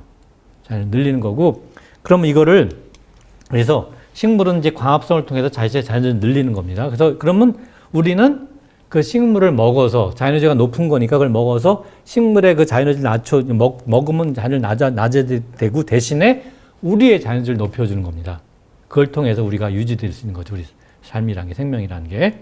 그래서 이거를 좀 이렇게 그림으로 좀 보여드리면 이런 그림이 됩니다. 보시다시피, 자, 이제 보시면, 이게 자유에너지라는 게 아까 강조했습니다만 에너지와 정보를 더 합친 걸 우리가 자유에너지라고 부릅니다. 그래서 여기서 정말 중요한 건 사실 정보라고 말씀드렸죠. 사실은 에너지는 정보를 왔다 갔다 하기 위한 나르기의 역할을 하는 겁니다. 그러니까 나르기가 없으면 정보가 왔다 갔다 못 하거든요. 그래서 중요하죠. 그래서 이거는 뭐냐? 그래서 이거를 1과 복잡성인데 에너지를 통해서 관련된 게 바로 1입니다. 다시 1이고 정보가 관련된 게 바로 복잡성이거든요. 그러니까 물론 우리가 에너지도 필요한 게 왜 그러냐면 우리가 뭐 이렇게 일을 해야 되지 않습니까? 이렇게 뭔가 이렇게 움직이고 막 그런 거는 에너지가 정말 관련을 하는 겁니다. 그 정말 에너지가. 그렇지만 정말 중요한 거는 이제 정보가 여기 핵심이고 정보를 통해서 우리가 이제 복잡성을 늘려나가는 건데 여기 보시면 이게 해입니다. 해에서 해의 에너지가 쫙 오는 거죠. 지구한테 옵니다. 그럼 지구가 그 해 에너지를 받았는데 대부분은 이게 다시 내보냅니다. 근데 해는 굉장히 좋은 에너지를 주는데 뭐 여기다 하이 퀄리티라는 표현을 썼는데 이거는 좋다는 건 무슨 얘기냐면 자에너지가 굉장히 이용하기가 좋다는 뜻입니다. 근데 지구는 그거를 그 질이 좀 나쁜 에너지를 내보냅니다. 대부분 다. 이걸 우리가 열이라는 형태로 내보내는 겁니다. 열이. 근데 일부는 그러고서 다 내보내는 건 아니고 대부분 내보내지만 그 중에 일부는 우리가 생명현상을 만들어내는 거죠. 지구에서 생명현상을. 이게 중요한 겁니다. 그래서 사실 이것이 균형을 잘 맞춰서 균형이 돼야 되는데 그 균형이 깨지는 게 뭐냐? 바로 기후변화의 원인이 되는 거죠. 사실은 그건 앞에서 말씀드렸는데 기억하실지 모르겠습니다. 우리가 해로부터 받는 에너지, 직접적으로 받는 에너지를 결국에 가서는 다 내보내야 되는데 그걸 다 못 내보내고 있는 거죠. 왜냐? 지구가 엄청나게 이불을 덮은 거거든요. 그 이불을 역하는 게 바로 온실기체라는 거고 그게 주범이 물론 이제 이산화탄소, 그다음에 특히 또 메탄, 뭐 아산화질소들, 산화물들, 질소산화 이런 것들인데 이불을 너무너무 두껍게 덮고 있어서 받는 에너지를 고도로 다 내보내지 못하기 때문에 지구에 점점 쌓이는 거거든요. 지구에 쌓이는 게 그래서 지구의 온도가 점점 올라가는 거죠, 사실상. 근데 지구가 그걸 쌓이는 데가 사실 육지가 아니라 주로 바다입니다, 바다. 그래서 바다가 정말 걱정이 되는 건데 요번에 깜짝 놀랐는데 뭐 우리나라가 특히 이제 바다 온도가 물론 요새 북태평양의 바다 온도가 엄청 올라갔기 때문에 북태평양 고기압이 엄청나게 강해져서 지금 폭염이 엄청나게 계속 오고 있는 거거든요, 지금. 근데 놀라운 이제 걱정되는 거는 우리나라 동해 바다도 굉장히 온도가 올라가서 이게 올라가면 직접적으로 걱정되는 건 사실 핵발전소입니다. 핵발전 냉각수가 굉장히 중요한데 그거가 냉각수가 아주 치명적인 문제가 될 겁니다. 더 온도가 올라가면 그건 정말 걱정되는 건데 뭐 하여튼 다른 얘기고 어쨌든 그러면 자 식물은 어떻게 하느냐? 이게 식물입니다. 식물은 빛과 햇빛과 그 다음에 H2O 물과 CO2 바로 이산화탄소를 이용을 해서 대부분 역시 또 이제 또 내보내지만 그 중에 일부를 갖고 뭘 하느냐? 그 슈거와 팻, 그러니까 그 식물체들 자기 자신의 당도 만들고 그 다음에 식물의 플랜트 티슈, 그러니까 식물의 조직들을 만들어냅니다. 셀룰로스가 조직을 만들어내서 그런 걸 잘 만들면 그런 걸 하고 있는데 동물은 어떻게 하느냐? 동물은 그러니까 직접적으로 햇빛을 이용을 못 하거든요. 동물은 좀 이렇게 좀 열등해서 식물도 열등해서 햇빛을 직접 못 쓰기 때문에 어떻게 하느냐? 얌체처럼 식물을 먹습니다. 식물을 먹어서 식물이 만들어낸 슈거와 팻 이런 걸 이용해서 그걸 먹어서 그걸 통해서 물론 대부분은 웨이스트 또 내보내지만 CO2를 내보내죠 또 그렇지만 여기 이제 산소를 이용해서 그런 식물이 만든 슈거들을 우리가 당 같은 걸 이용해서 산화시켜서 그걸 통해서 우리 애니멀 티슈 우리 몸도 만들기도 하고 몸을 만든다는 건 물질 자체를 만든다기보다는 이 합성을 이게 합성이 사실은 복잡 합성을 만들어내는 거죠 실제로 이렇게 우리 물질 자체를 만드는 게 아니라 복잡 만들어내고 그 다음에 거기에 예를 들면 베토벤 같으면 거기에 이제 9번 교향곡 같은 그런 것도 그런 우리의 뛰어난 문화들도 만들어내는 거죠. 이것이 바로 뭐냐?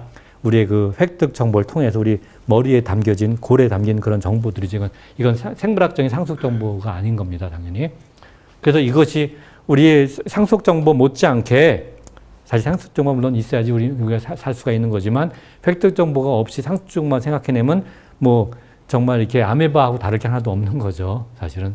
그러니까 어쨌든 자 이래서 이렇게 되는 거고 여기서 여기서 이제 중요한 게 이게 안 움직이냐? 이상하네. 죄송합니다. 이상하네.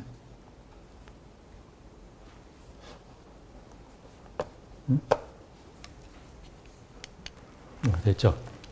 그래서 여기서 자 아까 말씀드렸지만 정보의 교류라고 하는 것이 바로 짜임새라는 게 사실 핵심이 결국 복잡성의 문제고 에너지 교류는 사실 크게 보면 1이라는 거랑 열이라는 거랑 두 가지 형태가 있습니다. 에너지 교류하는 방법은 사실은. 근데 이제 우리의 관심은 우리가 주로 이용한 그 에너지량은 다 1입니다. 1이라고 하는 형태고 열이라는 형태는 우리가 뭐 물론 난방 같은 거 할 때는 열의 형태를 이용하긴 하지만 결국 그렇지만 열의 형태는 우리가 직접 이용하는 것이 아니고 그래서 1과 열의 차이가 뭐냐는 건 바로 정보에서 중요한 차이가 있습니다. 사실 1과 열의 중요한 차이도 사실 정보라서 결국 핵심은 결국은 정보가 중요하다는 걸 좀 다시 한번 말씀을 드리겠고 그래서 여기서 이제 사실 중요한 것이 이제 온생명이라는 개념입니다. 온생명. 영어로 온생명 개념이란 거는 이제 사실 장혜 선생님이라고 이제 제 스승님이시죠, 사실. 장혜 선생님의 그 핵심적인 그 독창적인 아이디어인데, 온생명을 조금 이따 말씀드리겠습니다만, 이런 건, 그 낮생명이니 보생명이니 하는 것들을 모두 합친 걸 우리가 온생명이라고 하는데, 온생명 개념이 여기서 왜 중요한가 하는 걸 좀 말씀을 드리겠습니다. 이게 좀 어려운 얘기가 있지만 이건 지나가겠고. 그래서,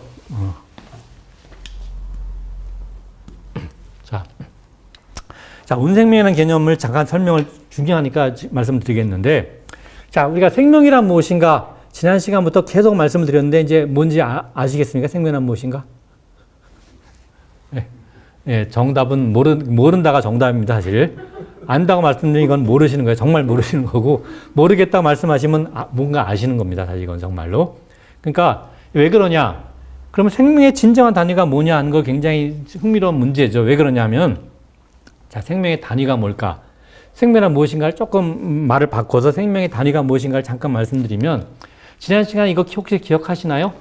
호세포가 과연 살아있는 것이냐? 세포 하나 있었을 때. 그러니까 우리 몸에 세포 하나 떼어내면 이게 살아있는 거냐, 과연? 그 다음에 바이러스라는 건 살아있는 거냐? 혹은 노쇠는 살아있는 거냐? 그 다음에 프리온이라고 하는 단백질인데 이거 살아있는 거냐? 아니면 컴퓨터가 살아있는 거냐? 이렇게 말씀을 다 드렸는데 왜 이런 얘기를 하냐면 다른 거 다 떠나서 이거 두 개만 생각해 보더라도 자, 우리 몸에 현재 세포라는 게 뭐 굉장히 종류가 많지만 예를 들면 살갗세포 하나라든가 우리 몸에 우리 머리에 있는 신경세포 하나가 생각하면 분명히 지금 볼 때 살아있다고 생각이 되겠지만 이걸 떼어내서 하나만 있다 하면 얘가 과연 살아있냐 이거죠. 우리 살갗세포 하나 떼어낸다든가 아니면 우리 머리에서 신경세포 하나 떼어내면 과연 살아있겠냐 이거 살아있는 거냐. 그거를 명확하게 이게 살았다 죽었다 생명이냐 아니냐를 정의하기가 힘드니까 그렇죠. 모르겠는 거죠. 맞습니다. 맞죠. 그렇죠. 바이러스라고 하는 것도 뭐 사스코브 같은 거 이런 것도 살아있는 거냐.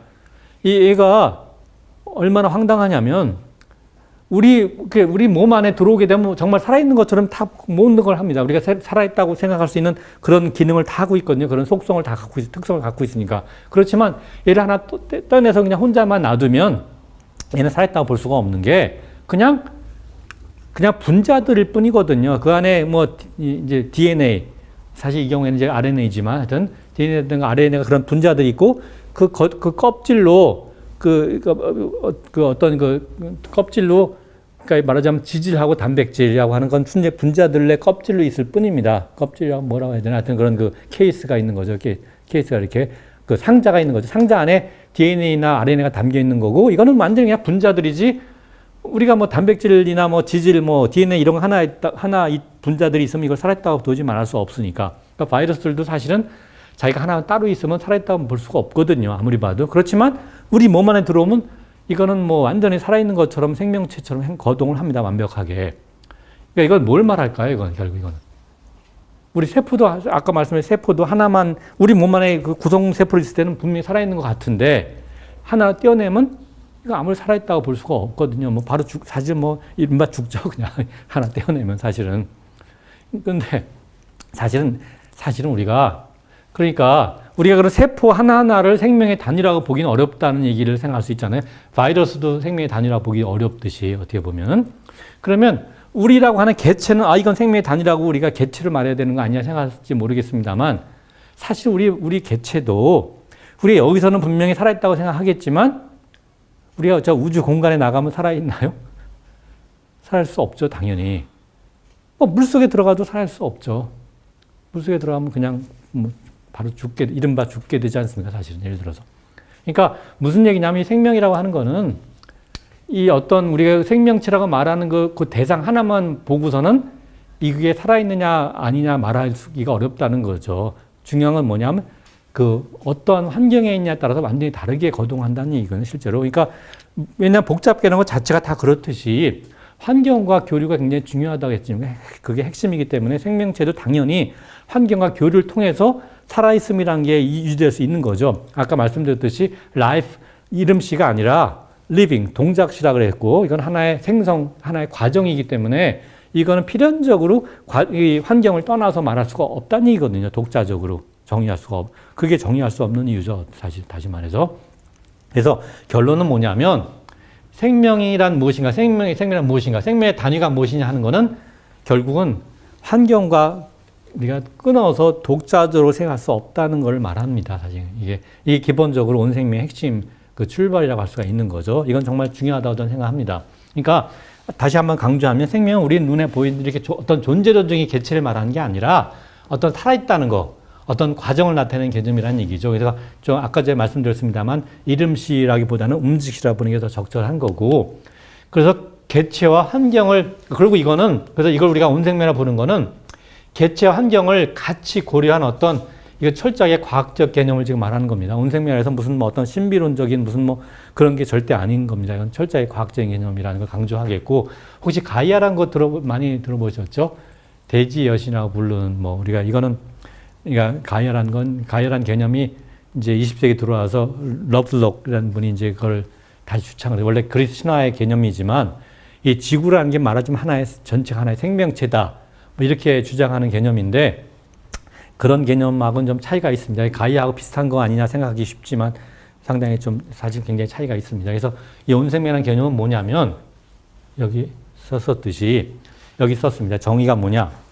우주에서 우리가 생명현상이라고 하는 거를 외부와 그러니까 환경이 필요 없이 자체적으로 생명을 지탱해 날 수 있는 개념을 우리가 생명이라 불러야 될 거란 얘기죠. 그걸 온생명이라고 그 어떤 최소 요건을 갖춘 그런 물질의 체계를 말한다고 할 수가 있겠습니다. 그러면 이것이 뭐가 될까요? 그러니까 이렇게 온생명이라 부를 수 있는 것은 이 인간 한 사람, 생명체, 우리가 말하는 생명체 개체 하나는 전혀 온생명이 될 수 없는 거죠. 이거는 자족적으로 생명 현상을 유지할 수가 없는 거니까 반드시 환경이 필요한 거니까 적절한 환경이 그러니까 필요한 거니까 따라서 결국 우리가 온생명이라 부를 수 있으려면 말하자면 독자적으로 자족적으로 생명 현상을 지탱해 나갈 수 있는 최소 요건이 뭐겠냐는 거죠. 자족적으로. 이게 뭐겠냐는 거죠.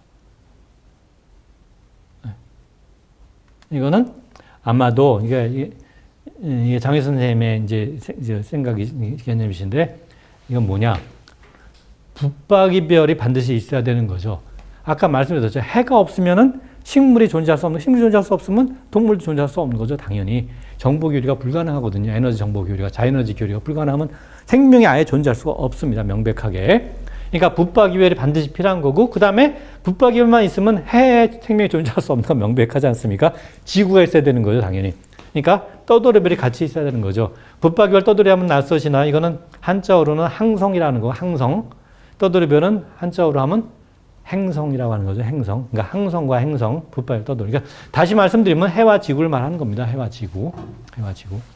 그래서 지구를 포함한 어떤 전역적인 유기체를 말한다고 이제 결론 낼 수가 있겠습니다. 그러니까 우리가 온 생명이라고 하는 건 따라서 크게 보면 지구는 물론이거니와 우리가 지구를 통한 거 우리가 보통 이제 생태권이라고 하는데, 그러니까 생물권역이라고 하죠. 바이오스피어라고 하는데 그거하고 해까지 다 포함한 개념이 바로 이제 온 생명이라 할 수 있고, 조금만 더 말씀드리고 이제 말씀드릴게요. 자, 정보의 온 생명이 무슨 얘기냐면, 자, 보시면 이거 하나가 개체라고 하면 개체를 우리가 낫생명이라 부르겠습니다. 개체 하나하나를. 그 다음에 또 다른 개체가 있죠. 뭐 개체가 굉장히 많으니까 사람이라고 생각하셔도 됩니다. 사람 하나하나. 그리고 환경이 있는 거죠. 환경이. 그러니까 이 개체 입장에서는 이것도 환경입니다. 이 다른 개체도. 저의 입장에서는 여러분들 다 환경인 거죠. 저한테는. 뭐 그러고 자, 그러면 여기서 아까 말씀드렸듯이 상속 정보가 있죠. 제가 갖고 있는 상속 정보라는 거는 제 부모님께 물려받은 정보입니다. 부모님께 상속 정보가 있습니다. 그러니까 진화를 통한 아까 말씀드렸죠. 유전을 통해서 세대를 거쳐 전달되는 거고, 몸이 갖고 있는 대상 정보가 상속 정보라고 말씀을 드렸고, 그 다음에 획득 정보는 뭐냐?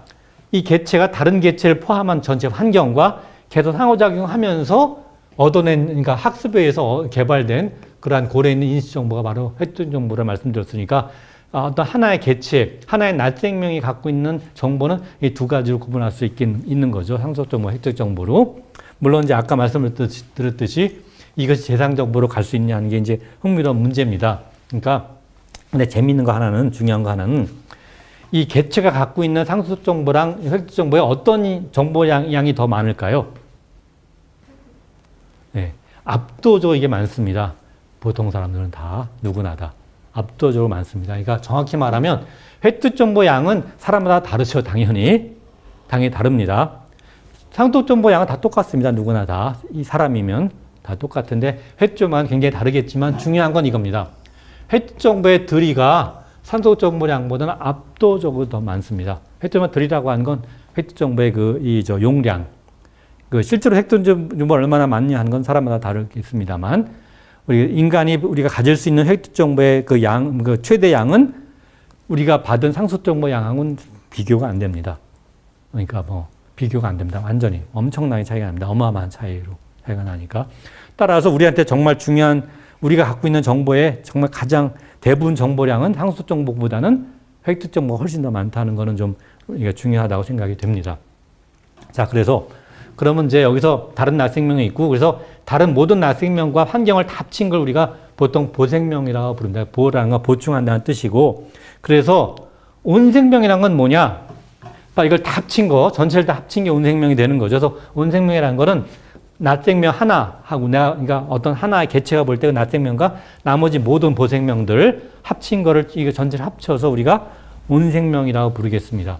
이것이 바로 온생명의 개념이고, 우리가 생명이라고 하는 건 이렇게 온생명을 생각해야 진정한 의미의, 우리가 자족적이고 진정한 의미의 생명의 단위라고 할 수가 있는 거죠. 그러니까 생각해 보면 우리가 생명현상, 어떤 개체 입장에서 봤었을 때 내가 생명현상을 계속 유지하려고 하면은 사실 내가 온 생명의 일부여야지 유지가 될 수 있는 거지, 온 생명을 벗어나면 생명현상이 유지가 될 수 없는 겁니다. 전혀 유지될 수 없는 거니까. 따라 생명을 생각할 때 항상 사실 온 생명을 생각한다는 거. 그래서 낫생명이라는 건 다시 한번 정리하면 온 생명의 좀 일부로서 살아가는 어떤 굉장히 의존적인 존재라는 걸 좀 강조를 하겠습니다. 온 생명에 의존해야 된다는 거. 그래서 보시다시피 우리가 진화 과정, 한 40억 년 정도의 진화 과정이 축적돼서 환경과 정보몰이 상호작용을 통해서 자신의 정보량, 그 개체가 정보량 늘려서 복잡성을 유지하고 재생하려고 하는 지향적 개체, 이것이 바로 낫생명, 보통 우리가 말하는 보통 하나하나의 생명체를 말한다고 할 수 있겠습니다. 그러니까 그래서 다시 한번 이제 마지막 강조하면은 이 생명이라는 건 어디까지나 낮 생명을 갖고는 생명이 온전한 생명이 절대 될 수가 없고 반드시 온 생명의 일부로서 기능해야지 생명이 존재할 수 있다는 거. 왜 우리가 그 환경이 중요한가 여기서 뭐 더 이상 설명이 필요 없는 거죠. 환경이라는 걸 우리가 환경이 없이는 우리 생명이 유지될 수 없는 건 너무나 당연한 거고 단순히 그냥 단순한 의미가 아니라 생명의 일부로서 우리는 그 환경을 포함한 온 생명의 일부이기 때문에 따라서 환경이라는 건 그러니까 온 생명을 우리가 유지하는 것이 우리를 유지하는 게 핵심인 거고 거기에 환경이라는 게 얼마나 중요할까 하는 건 정말 뭐 더 이상 설명할 필요 없을 것 같습니다. 그래서 환경이 왜 중요한가 하는 걸 지금 말씀드리기 위해서 온 생명 개념을 말씀드린 겁니다. 그러니까 물리학의 관점에서 이 환경이라는 게 왜 중요한가 하는 걸 물리학의 관점에서 지금 가장 본원적인 그런 그 관점에서 가장 근본적으로 지금 말씀을 드린 겁니다. 환경이 중요한가 하는 걸. 그래서 지금 여기까지만 말씀을 드리고 그다음에 이제 그러면 본격적으로 환경과 개발을 말씀을 드리겠고 거기에 이제 그거는 이제 지금 일단은 이제 오늘 그 생방은 계속 하지만 조금 쉬었다가 네. 이제 뭐 잠깐 한 5분 정도만 쉬었다가 실방은 계속 하겠습니다. 그러니까 지금 혹시 들으시는 분들은 5분 정도만 쉬었다가 다시 계속 할 테니까 계속 들으시면 고맙겠습니다. 그리고 일단은 오늘 지금까지 한 것만 오늘 이제 올리고 그다음에 요 다음에 5분 쉬었다가 할 것은 목요일에 올리는 걸로 그렇게 생각을 하겠습니다. 예. 교수님 근데 그 온생명이라는 개념이 인간을 중심으로 해서 뭐 인간 및 다른 생명체들도 포함해서 기본적인 에너지의 소스가 태양이니까 그럼 태양계까지만 온생명으로 한다고 하면 태양이 존재하는 시스템도 같이 포함할 수도 있잖아요. 그러니까 더 확장할 수도 있을 것 같은데. 뭐 아주 좋은 지적을 해주셨는데 이거는 지금 우리 태양계를 생각하는 거죠. 그러니까 해가 있고 태양계가 있고 그다음에 여기 지구가 있고 요거만 생각해서 우리가 요거를 온생명, 요걸 하나의 편의상, 요걸 하나의 자족적인 생명의 단위라고 생각한 거죠. 그래서 이걸 우리가 온생명이라 부른 겁니다. 근데 이거 말고 이제 또 예를 들어서 뭐 어떤 다른 데 가면은 또 다른 붙박이별이 있고 또 다른 행성계가 있어서 거기 또 생명체가 만약에 존재한다면 거기에 온생명을 또 생각할 수 있는 거죠. 근데 그 개하고 지금 이 개는 상당히 이렇게 그러니까 꽤 관계를 우리가 생각하지 않아도 되기 때문에 직접적인 상호작용은 사실 무시해도 되기 때문에 그러니까 편의상 우리가 생명의 단위는 이렇게 하나 볼 수 있다는 뜻이고 물론 여기 지구 안에 굉장히 여러 가지 다양한 생명체들이 있고 다양한 개체들이 있고 하나하나가 다 낮생명인 셈입니다. 그러니까 이게 꼭 인간만 말하는 거 당연히 아니고 뭐 이 강아지의 입장에서는 자기가 낮생명이고 나머지가 보생명인 거고 우리를 포함한 그리고 무슨 뭐 다 마찬가지죠. 물론 모든 생명체가 다 동등하게 지금 입장을 본 겁니다. 이 낮생명이라는 건 당연히 어떤 딱 태양까지만 이렇게 구성을 해서 하나의 이제 생명체다. 이것까지가 하나의 다 유기적인 생명 단위다라고 보는 거고 제가 이제 좀 전에 질문 드렸던 거는 그러면 태양 자체가 생명이라고 우리가 보지는 않으니까 태양계가 존재하는 것 자체도 뭐 우리 은하라든가 이렇게 그러니까 확장할 수 있지 않냐는 거죠. 아니 물론 이제 확장할 수가 물론 있는데 이제 이렇게 그러니까 우리가 이런 거 이제 분류하거나 이렇게 할 때는 항상 이렇게 뭐 어느 정도의 임의성이 조금 있죠. 임의적인 게 그러니까 임의성이 약간 있어서 이거를 그러니까 우리가 이 하나의 이 행성계하고 하나의 그 행성계를 다른 거랑 구분한 이유는 여기 또 다른 이제 뭐 어떤 붙박이별이 있고 여기 또 행성이 있다고 하면은 이건 사실 우리가 생명을 유지하는 데는 직접적인 관련은 사실 무시할 수만큼 작거든요. 거의 없죠, 사실상. 그러니까 이제 구분한 거고. 그리고 또 다른 행성계가 또 물론 행성이 굉장히 많이 있는데 거기에 생명체가 있느냐 없냐는 건 지금 아무도 모르거든요. 그러니까 이 전체 우주에서 생명이라는 것이 지구에만 있느냐 아니면 다른 행성계에도 뭐 굉장히 많이 있느냐 하는 거는 답은 아무도 모른다가 답입니다. 그리고 굉장히 다양한 극과 극의 의견이 있거든요. 다른 뭐 행성계에도 당연히 어마어마하게 많을 거다. 생명을 갖고 있는 행성계가 굉장히 많을 거다는 주장을 하는 사람들이 있고 그 다음에 지구에밖에 없다. 딴 데 있을 수가 없다. 라고 생각하는 사람도 있습니다. 그 양쪽에 다 근거가 있거든요. 나름대로 그 제시하는 논리가. 근데 거기에 대해서는 이제 제가 우주를 강의할 때 다시 한번 얘기를 하겠습니다. 거기서 자세히. 그리고 근데 실제로는 사실은 이제 이런 면에서 우리가 구분을 했지만 우리의 생명이라고 하는 것이 정말로 여기에만 제한된 건 아니고, 왜 그러냐면 사실은 해나 지구나 그러니까 해가 사실 비교적 젊은 별이거든요. 비교적 젊은 별입니다. 그러니까 태어난 지가 그렇게 오래 안 된 별입니다. 그래서 우주 전체의 나이에 비하면 해는 상당히 젊은 편이고, 그럴 때 사실은 지구라는 게 생겨나서 지구에 생명이 존재하게 된 이유는 사실은 태양계가 독자적으로 할 수 있는 건 절대 아니고 우주 전체 과정하고 연결이 되어 있긴 하거든요, 실제로. 그러니까 지금 지적하신 문제를 더 깊게 보면은 사실은 요것만 따로 떼어내지 아니라 우주 전체하고 연결할 수가 있는 게 맞습니다, 사실은.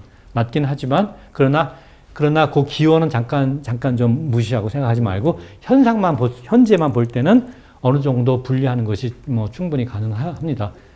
내가 생명의 입장에서. 온이라는 말 때문에, 온이라는 단어 때문에 조금 개념에 온이라고 하면, 그러니까 영어로 하면 whole이라고 봐야 되지 않나라고 생각을 하면은 이제 그럼 여기까지만 지구 관점에서만 여기까지가 한 단위로 가자라고 하는 게 온 생명이다 이렇게 이해를 하면 될 것 같은데. 현재 그렇게 생각하시면 됩니다. 원래 온 생명을 영어로는 온이라는 걸 글로벌이라는 걸 썼었는데 그래서 글로벌 라이프라고 쓰셨었는데 이 글로벌 하면 요새 굉장히 다른 의미를 쓰죠.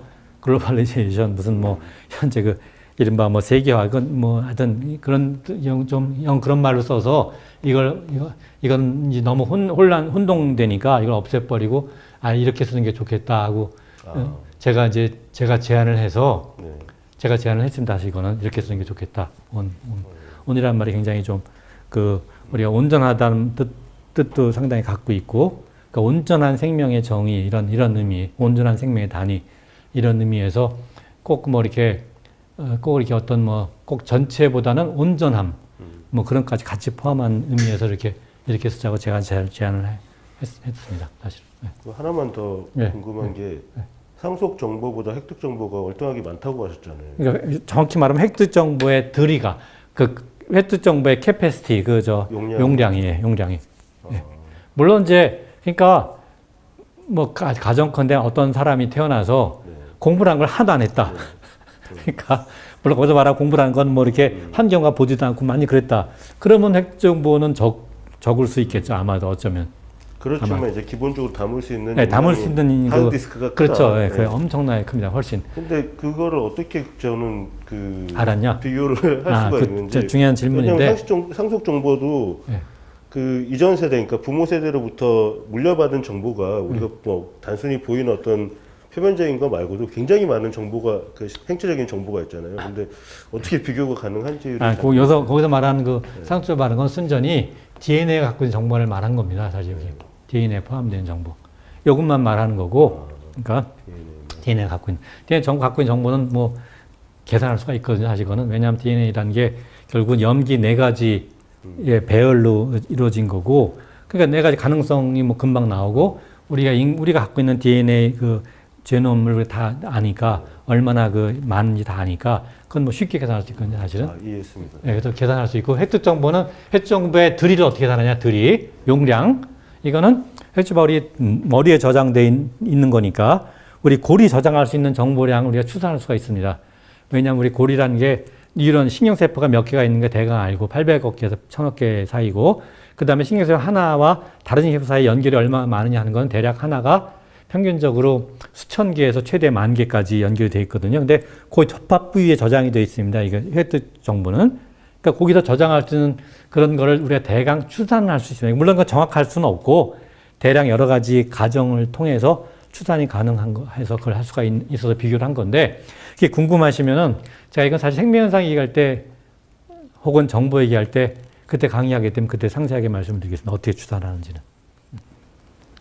저희 한 5분 정도 쉬고 이어서 강의 가겠습니다. 지금 시청하시는 분들도 5분 후에 저희 계속 라이브 방송은 유지됩니다. 화면 잠깐 바꿔놓고 저희는 재정비 시간을 갖겠습니다. 자, 그럼 저도 이걸 빨리 바꿔놓고